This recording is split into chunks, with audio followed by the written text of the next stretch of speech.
This is only about Turkey. Yeah, this is all about Turkey.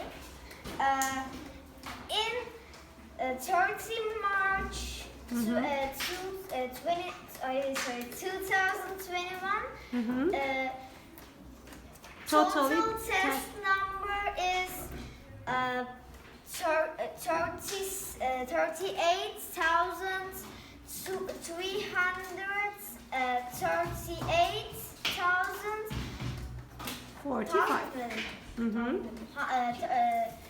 338,045. Yeah.